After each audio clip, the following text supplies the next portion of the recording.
Hello students, let me introduce myself to you. मेरा नाम सुमन बाला है और मैं आप सबको सेकेंड ईयर स्टूडेंट्स को EL 208 और 209 के लेक्चर्स मैं ही लूँगी अब आपके। तो आपका जो सब्जेक्ट है EL 208 उसका नाम है ऑडियो एंड वीडियो सिस्टम्स। कल मैंने आपको इसका सिलेबस भी भेजा था, तो आज मैं इसके लिए एक वीडियो रिकॉर्ड कर रही हूँ जिसमें हम इसके चैप्टर नंबर 1 के कुछ टॉपिक्स को इंक्लूड करेंगे। तो ऑडियो एंड वीडियो सिस्टम्स में हम पढ़ेंगे क्या? इसके अंदर हम वो पढ़ेंगे कि हमारी ऑडियो अगर हमें जनरेट करनी हो with the help of electronic devices और वीडियो जनरेट करनी हो, जैसे कि टीवी रिसीवर्स, टीवी कैसे ब्रॉडकास्ट होती है, उसकी पिक्चर ट्यूब, उन सारे कंपोनेंट्स के बारे में हम इस सब्जेक्ट में पढ़ने वाले हैं। तो फर्स्ट चैप्टर जो हमारा है basic components of audio and video, इसमें हम वो डिस्कस करेंगे कि इसके अंदर एलिमेंट्री कौन सी चीज़ें हमें जिसके जो बहुत ही ज़्यादा इम्पोर्टेंट है किसी भी सिस्टम में जिसमें हमें ऑडियो चाहिए, जिसमें हमें वीडियो चाहिए होती है। तो इसके अंदर सबसे पहला जो टॉपिक है वो है ट्रांसड्यूसर्स। तो ट्रांसड्यूसर्स में जो सबसे इम्पोर्टेंट चीज़ है ट्रांसड्यूसर, तो इसकी डेफिनेशन देखो मैंने यहाँ लिखी हुई है। A device which convert energy और information carried by one physical quantity into corresponding values of another quantity और वाइस वर्सा। इसमें क्या समझ आया? इसमें ये समझ में आया कि ट्रांसड्यूसर एक ऐसा डिवाइस है जो नॉन फिजिकल क्वांटिटी जैसे कि साउंड, उसको किस में कन्वर्ट कर सकता है। जैसे माइक की बात करें अगर हम, तो माइक क्या करता है, जब आप उसमें बोलते हो तो वो आउटपुट में इलेक्ट्रिकल सिग्नल जनरेट करता है। इन द सेम वे यहाँ पे ट्रांसड्यूसर के बारे में हम बता रहे हैं कि वो एक क्वांटिटी को दूसरे एनर्जी के अंदर कन्वर्ट करता है। जैसे कि microphone, it convert sound energy into electrical energy. अच्छा, अगर हम उसकी बात करें माइक्रोफोन तो हो गया। लाउड स्पीकर की बात करें तो वो क्या करेगा, वो इलेक्ट्रिकल एनर्जी को साउंड में कन्वर्ट करेगा। तो ये आपके दो तरह के ट्रांसड्यूसर्स हैं जो हम यहाँ पे पढ़ने वाले हैं, जो एक क्वांटिटी को दूसरे क्वांटिटी में या फिर एक एनर्जी को दूसरे एनर्जी में कन्वर्ट करते हैं, उसको बोलते हैं ट्रांसड्यूसर्स। इसके अंदर सबसे पहला जो हमारा ट्रांसड्यूसर जो हम पढ़ने वाले हैं वो माइक्रोफोन्स। इसकी डेफिनेशन पढ़ो बेटा। It is an electro acoustical device which convert acoustical energy into electrical energy। क्या मतलब हुआ? जो इलेक्ट्रो एकॉस्टिकल मतलब ये लाइट बिजली से भी चलता है और जो साउंड पर भी काम करता है, वो एक ऐसा डिवाइस दोनों चीज़ों पे काम करेगा। विच कन्वर्ट एकॉस्टिकल मतलब sound energy into electrical energy. समझ के? इसके बाद माइक्रोफोन जो अब हमारा टॉपिक है, इसमें हमें कई तरह के माइक्रोफोन पढ़ने हैं। कल मैंने जो आपको सिलेबस दिया था उस सिलेबस में हमने कल देखा था कि फर्स्ट चैप्टर में माइक्रोफोन में कंस्ट्रक्शन और वर्किंग हमें पढ़नी है, और इसमें 4 तरह के माइक्रोफोन्स हमें पढ़ने हैं। Carbon type, electrodynamic type, condenser type और क्रिस्टल टाइप। ये 4 माइक्रोफोन्स हमें पढ़ने हैं। तो सबसे पहला जो माइक्रोफोन है वो है कार्बन टाइप माइक्रोफोन। इसको हम पढ़ते हैं अभी। ये डायग्राम है, देखो कार्बन टाइप माइक्रोफोन का। इस कार्बन टाइप माइक्रोफोन में सबसे पहले है हमारी, सबसे ऊपर आपको दिखाई दे रही है साउंड वेव्स। करेगा क्या माइक्रोफोन? साउंड एनर्जी को इलेक्ट्रिकल एनर्जी में कन्वर्ट करेगा। मतलब साउंड में जो भी वेरिएशन आ रहे हैं, कम हो रही है, ज़्यादा हो रही है पिच, कैसी साउंड, मतलब वो उसका एग्जैक्ट हमें एक वोल्टेज, आउटपुट वोल्टेज निकाल के दे देगा। उस एग्जैक्ट जो भी वेरिएशन हम साउंड में कर रहे हैं उसके। हाई पिच साउंड होएगी, high output. Low pitch sound होएगी, लो आउटपुट। समझे?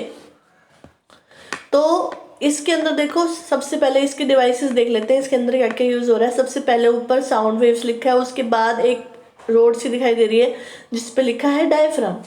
तो डायफ्राम क्या होता है? एक बहुत ही प्लास्टिक की थिन शीट होती है जो बहुत ही माइन्यूट से माइन्यूट हल्का सा भी साउंड एयर पार्टिकल्स में कोई भी चेंजेस होते हैं तो ये डायफ्राम जो है वो मूव करता है।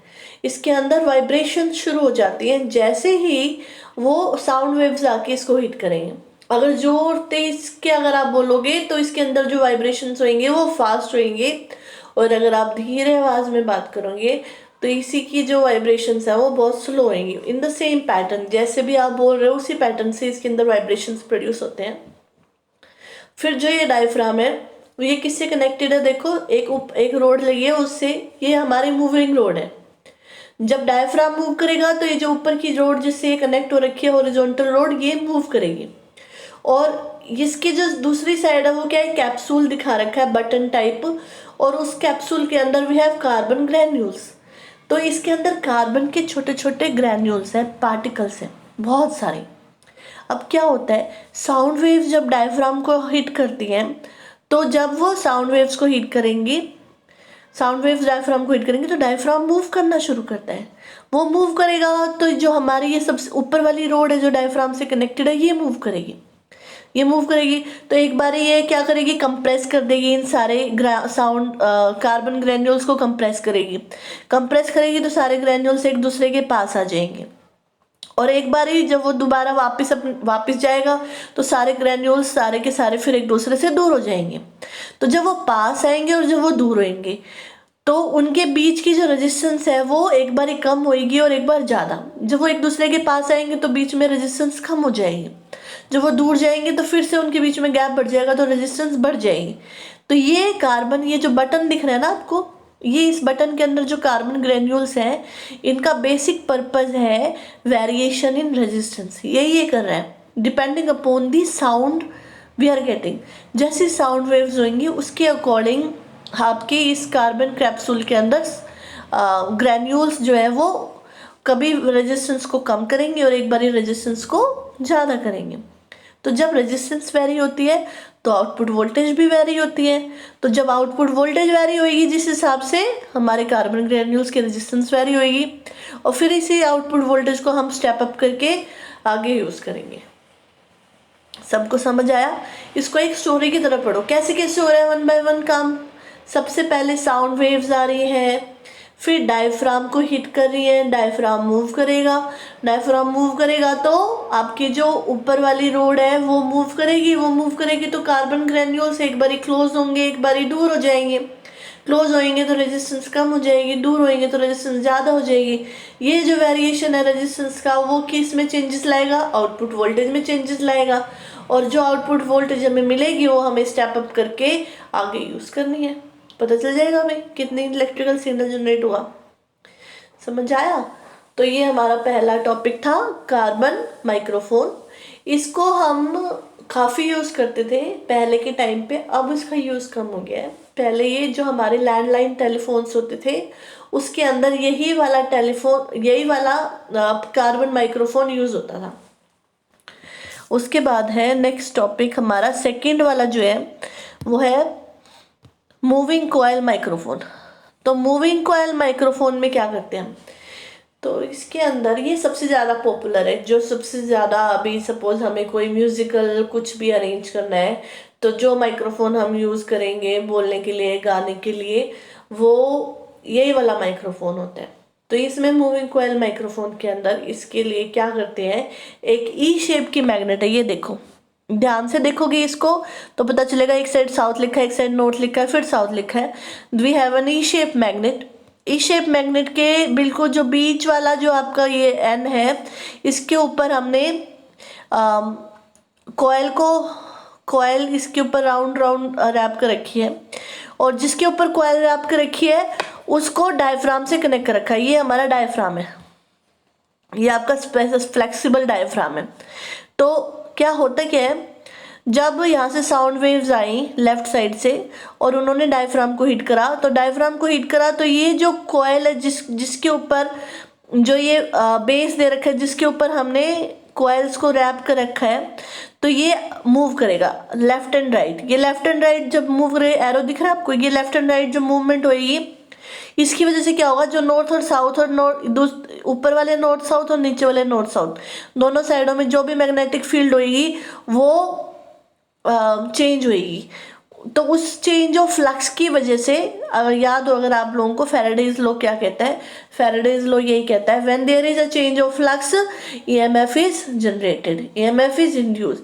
तो जब भी, जैसे क्योंकि ये बार बार काट रहा है मैग्नेटिक फ्लक्स को, की लाइंस को, तो यहाँ पर ईएमएफ जनरेट हो रहा है। तो ईएमएफ जो जनरेट होएगा वो किस में होगा, इन्हीं कॉइल्स के अंदर ईएमएफ जनरेट होएगा। तो जिस स्पीड से ये मूव करेगा उसी स्पीड से हमारा फ्लक्स जो है वो वेरी करेगा। जैसे फ्लक्स वेरी करेगा, इन द सेम वे हमारा ईएमएफ जनरेट होएगा। तो जो आउटपुट में आपकी वोल्टेज मिलेगी वो किसके प्रोपोर्शनल होएगी, चेंजेस इन दी साउंड। जो भी साउंड में चेंज होंगे वो साउंड में चेंज जो है वो आपकी कॉइल की मूवमेंट में चेंजेस लाएंगे, और जो कॉइल की मूवमेंट में चेंजेस होंगे वही सेम चेंजेस आपके जो ईएमएफ जनरेट हो रहा है उसमें मिलेंगे। तो in the same way sound energy is converted into electrical energy. ये सबसे ज़्यादा पॉपुलर यूज होने वाला मूविंग कॉइल माइक्रोफोन था। अब इसके बाद हम एक और माइक्रोफोन पढ़ने वाले हैं, और वो है कंडेंसर टाइप माइक्रोफोन। तो कंडेंसर टाइप माइक्रोफोन में मतलब, कंडेंसर मतलब कैपेसिटर। कैपेसिटर सबको पता है, कैपेसिटर में दो प्लेट्स होती हैं, बीच में डाइलेक्ट्रिक होता है जो इंसुलेटर की तरह काम करते हैं। तो जो कैपेसिटर है उसका आप लोगों को फॉर्मूला पता हो तो मैं आप लोगों को उसका फॉर्मूला बताना चाहूँगी। ये कैपेसिटेंस का फॉर्मूला होता है C इज इक्वल टू के ए ई नॉट अपॉन में D. C is capacitance, A जो दोनों प्लेट्स जो आपकी यूज हो रही हैं वो कितना एक दूसरे को ओवरलैप करते हैं उसका एरिया होता है, और जो D होता है दोनों प्लेट्स के बीच का जो डिस्टेंस होता है वो D होता है। तो अगर मुझे दोनों प्लेट्स के एरिया को चेंज करना है तो ये तो मुश्किल काम है। अगर मुझे दोनों प्लेट्स के बीच के डिस्टेंस को चेंज करना है ये फिर भी इजी काम है। तो यहाँ पर जो हम यूज़ कर रहे हैं ना, ये इसी चीज़ को यूज़ करते हैं। हम क्या करते हैं, हम कैपेसिटर की दो प्लेट्स बनाते हैं, उन दो प्लेट्स के बीच के जो डिस्टेंस है उसको चेंज करेंगे। तो जो दोनों प्लेट्स के बीच के डिस्टेंस को चेंज करेंगे तो D is inversely proportional to C। जब हम ज़्यादा डिस्टेंस होएगा दोनों प्लेट्स के बीच में तो C कम हो जाएगा, और अगर D कम होगा तो C ज़्यादा हो जाएगा। तो ये इनवर्सली प्रोपोर्शनल रहता है। अब ये वर्क कैसे करेगा, ये देखो, ये हमारा कंडेंसर माइक्रोफोन है। यहाँ से साउंड वेव्स हिट कर रही हैं, लेफ्ट साइड से आ रही हैं, और सबसे पहले आपका डायफ्राम पड़ रहा है। जो पहली प्लेट है वो आपकी है डायफ्राम की, जो बैक प्लेट है वो आपकी स्टील प्लेट है, वो कहीं नहीं जा रही, लेकिन आपका ये वाला डायफ्राम वाली जो प्लेट है वो मूव कर रही है। बीच में आपका जो डाइलेक्ट्रिक है वो एयर है यहाँ पे। तो जब यहाँ से साउंड वेव्स आपके डायफ्राम को हिट करती है, आपका डायफ्राम मूव करता है, वाइब्रेट करता है, तो इस वाइब्रेशन की वजह से दोनों प्लेट्स के बीच का जो डिस्टेंस है वो वेरी करता है। जब दोनों प्लेट्स का जो डिस्टेंस है वो वेरी करेगा तो ऑटोमेटिकली कैपेसिटेंस वेरी होगी, और कैपेसिटेंस वेरी होगी तो आगे चल के आपका जो भी इलेक्ट्रिकल सिग्नल है वो यहाँ पर आपको आउटपुट में मिलता है। जिस हिसाब से भी हमारी कैपेसिटेंस होगी उसी हिसाब से आपको इलेक्ट्रिकल सिग्नल आपको आउटपुट में मिलेगा। कंसेप्ट समझ में आया। करना क्या है, सब में साउंड को इलेक्ट्रिकल में कन्वर्ट करना है। सिर्फ डिफरेंस ये है हम कौन से मेथड को यूज़ कर रहे हैं, वही सेम काम करने के लिए हम उसके लिए इलेक्ट्रोमैग्नेट यूज़ कर रहे हैं, उसके लिए कार्बन ग्रैन्यूल्स यूज़ कर रहे हैं, या फिर उसके लिए कंडेंसर माइक्रोफोन यूज़ कर रहे हैं। तो कंडेंसर माइक्रोफोन में जो दो प्लेट्स थी उसमें से एक प्लेट को हमने डायफ्राम बनाया, दूसरी प्लेट हमारी स्टील प्लेट है। जो डायफ्राम की मूवमेंट होएगी तो दोनों प्लेट्स के बीच का डिस्टेंस चेंज होएगा, और जैसे भी डिस्टेंस चेंज होएगा उसी हिसाब से उस कैपेसिटर की कैपेसिटेंस वेरी करेगी। कैपेसिटेंस वेरी करेगी तो आउटपुट वोल्टेज ऑटोमेटिकली वेरी करेगी। यहाँ पे आपको बाहर की साइड में आउटपुट वोल्टेज मिलेगी। नेक्स्ट जो हमारा है last one, crystal microphone. Crystal आप लोगों ने पढ़ा होगा, पीजो इलेक्ट्रिक क्रिस्टल के बारे में सुना होगा। पीजो इलेक्ट्रिक क्रिस्टल की एक क्वालिटी होती है कि अगर हम पीजो, ये बीच में देखो यहाँ पे ये पीजो इलेक्ट्रिक क्रिस्टल यूज़ हो रहा है, साइडों में यहाँ पे डायफ्राम यूज़ हो रहा है, और इसको एनकैप्सूल करा है, एक ऊपर उसके बॉक्स लगाया गया है, और इस पीजो इलेक्ट्रिक क्रिस्टल के यहाँ से 2 वायर्स मिल रही हैं। तो अगर हम पीजो इलेक्ट्रिक क्रिस्टल को उसके साइज को थोड़ा कम करते हैं, उसको डिफॉर्म करते हैं, उसको स्ट्रेस अप्लाई करते हैं उसके ऊपर, तो जितना भी हम उसके ऊपर स्ट्रेस अप्लाई करें उसी हिसाब से उस क्रिस्टल के ऊपर चार्ज आपको मिलने लगेगा, मतलब वोल्टेज प्रोड्यूस हो जाएगी। और अगर आप उस स्ट्रेस को हटा देंगे तो वो जो वोल्टेज थी वो भी ऑटोमेटिकली हट जाएगी वहाँ से। तो जी यहाँ पे क्या हो रहा है, जब साउंड वेव सामने से हिट करती हैं तो डायफ्राम को मूव करती है। डायफ्राम के मूव करने से ये जो इसका एक सिर है जो क्रिस्टल के साथ अटैच्ड है उसके ऊपर जाके प्रेशर पड़ेगा। जैसे उसके ऊपर प्रेशर पड़ेगा सेम आपको आउटपुट वोल्टेज बाहर इन वायर्स में अंदर मिल जाएगी। प्रेशर हटेगा, वायर वोल्टेज खत्म, प्रेशर आएगा, जितना प्रेशर आएगा उस हिसाब से आपको वोल्टेज मिलती है। बहुत सिंपल सा प्रोसीजर है। पीजो इलेक्ट्रिक क्रिस्टल के अंदर यही फिनोमेना यूज होता है। और वैसे मोस्टली हम पीजो इलेक्ट्रिक क्रिस्टल को भी ज़्यादा यूज़ नहीं करते हैं, क्योंकि ये वैसे तो आउटपुट वोल्टेज तो बहुत अच्छा रहता है। जैसे जो भी ऑडियो सिग्नल में कोई भी चेंज आए तो आउटपुट वोल्टेज बहुत अच्छी मिलेगी आपको, लेकिन उसकी जो फ्रीक्वेंसी रिस्पॉन्स है, कितने से कितने ऑडिबल फ्रीक्वेंसी तक हमें अच्छी आउटपुट वोल्टेज मिलेगी, वो बहुत ही लिमिटेड रेंज है, फ्रीक्वेंसी रेंज, इसीलिए इसको इतना ज़्यादा यूज़ नहीं करा जाता है। तो बच्चों ये हमारे 4 टॉपिक थे जो आज हमने कवर करे। ये 4 तरह के क्रिस्टल्स हमने आज पढ़े हैं। और आपको इसमें से कोई भी डाउट हो यू आर वेलकम, और कोई भी प्रॉब्लम है आप पूछ सकते हैं। इसकी जो मैंने नोट्स बना रखे हैं, ये तो मेरी वीडियो थी, वो नोट्स मैं ग्रुप पे सेंड कर दूंगी। तो उन नोट्स को आप अच्छे से स्टडी करना, उन नोट्स को लिख लेना एक जगह एक नोटबुक में। मैं चाहती हूँ कि वो सारे बच्चों के पास वो नोटबुक रेडी होनी चाहिए। जो भी मैंने नोट्स लिखवाए हैं वो सबके पास हार्ड कॉपी में सबके पास होने चाहिए और हैंड रिटन होने चाहिए। तो thank you so much all of you, have a good day.